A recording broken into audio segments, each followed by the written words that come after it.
آج کل اسحاق ڈار پر بہت تنقید ہو رہی ہے۔ پاکستان آج جن معاشی مسائل کا شکار ہے، ان کی ساری ذمہ داری ان پر ڈالنے کی کوشش کی جا رہی ہے۔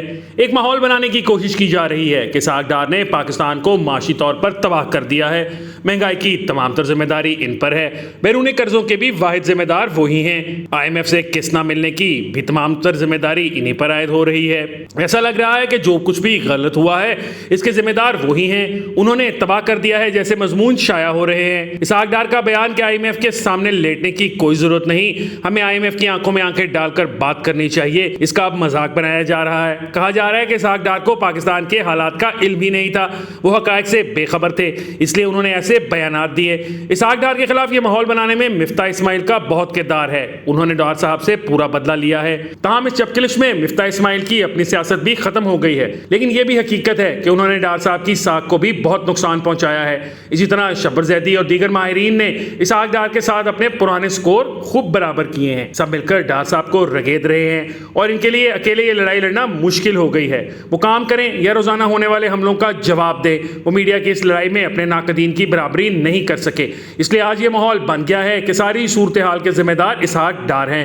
IMF کے جس معاہدے میں آج پاکستان پھنسا ہوا ہے وہ سابق وزیر اعظم نے کیا تھا، لیکن وہ بھی اس معاہدے پر عمل کرانے میں ناکام رہے تھے۔ انہوں نے خود یہ معاہدہ 2 دفعہ توڑا تھا، متعدد وزیر خزانہ تبدیل کیے، سابق وزیر اعظم جاتے جاتے بھی معاہدہ توڑ کر گئے، اس لیے IMF سے تعلقات کوئی اسحاق ڈار نے خراب نہیں کیے۔ اس معاہدے پر بھی کوئی منوان عمل نہیں کر سکتا تھا، اس معاہدے پر عمل کرنے سے پاکستان کی عوام کا گلا گھٹ جاتا۔ آپ دیکھیں ابھی IMF کی کافی شرائط پوری کر دی گئی ہیں، لیکن پھر بھی IMF قسط نہیں دے رہا۔ یہ درست ہے کہ مفتاح اسماعیل نے قسط حاصل کر لی تھی، لیکن جن وعدوں پر یہ قسط حاصل کی گئی تھی ان کو مکمل پورا کرنے میں عوام کا کیا حال ہوتا؟ سوال یہ ہے کہ ایک طرف پاکستان کے عوام ہیں، دوسری طرف IMF کا معاہدہ ہے۔ IMF چاہتا ہے کہ ڈالر کو کھلا چھوڑ دیا جائے۔ IMF نے سابق وزیر اعظم کے دور میں ایسی قانون سازی بھی کروائی جس میں حکومت کا اسٹیٹ بینک پر کنٹرول ختم ہو گیا، یعنی پاکستان کا پاکستانی روپے پر کنٹرول ختم ہو گیا۔ ڈالر کی اڑان نے پاکستان کو ناقابل تلافی نقصان پہنچایا ہے۔ اب صورتحال یہ ہے کہ اگر ڈالر کو کنٹرول کیا جائے تو IMF ناراض ہو جاتا ہے، اور اگر ڈالر کو کھلا چھوڑ دیا جائے تو مہنگائی کا طوفان آ جاتا ہے۔ ایسے میں اسحاق ڈار کیا کرے؟ IMF کو منائیں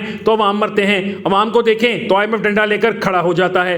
ایسے میں اسحاق ڈار نے عوام کو ریلیف دینے کی کوشش کی ہے، وہ کوشش کتنی کامیاب ہوئی ہے کتنی ناکام ہوئی ہے اس پر تو بات ہو سکتی ہے، لیکن کیا یہ درست نہیں؟ پیٹرول سستا کریں تو IMF ناراض، مہنگا کریں تو عوام ناراض۔ ایسے میں اسحاق ڈار کو برا بھلا کہنا کتنا آسان ہے، لیکن کوئی یہ بات نہیں کرتا کتنا غلط معاہدہ جس نے کر کے پاکستان کو اس مشکل میں پھنسا دیا ہے۔ اگر وہ خود بھی اقتدار میں ہوتے تو وہ اس معاہدے کو توڑ دیتے، اس لیے اسحاق ڈار کا کوئی قصور نہیں۔ جو بھی پاکستان کی عوام کا مقدمہ لڑنے کی کوشش کرتا ہے اس کے ساتھ IMF یہی سلوک کرتا ہے۔ شوکت ترین نے بھی اس معاہدے کو توڑا جب انہیں سابق وزیر اعظم نے وزیر خزانہ بنایا۔ IMF اب پاکستان کو ایسے ڈکٹیشن دیتا ہے جیسے ہم اس کے غلام ہیں۔ سابق وزیر اعظم نے IMF کے ساتھ جو معاہدہ کیا اس میں پاکستان کی معاشی خود مختاری IMF کے حوالے کر دی گئی ہے۔ ہم معاشی طور پر اب کوئی بھی فیصلہ IMF سے پوچھے بغیر نہیں کر سکتے۔ ہمارا بجٹ ٹھیک ہے یا غلط یہ فیصلہ بھی پاکستان کے عوام یا پارلیمان نہیں کر سکتی، یہ فیصلہ بھی IMF کرتا ہے۔ ہم نے کس کو ٹیکس لگانا ہے کس کو نہیں لگانا یہ فیصلہ بھی IMF کرتا ہے۔ کیا یہ معاہدہ ڈار صاحب نے کیا جو ہم سب انہیں مورد الزام ٹھہرا رہے ہیں؟ ڈار صاحب کی غلطی یہ ہے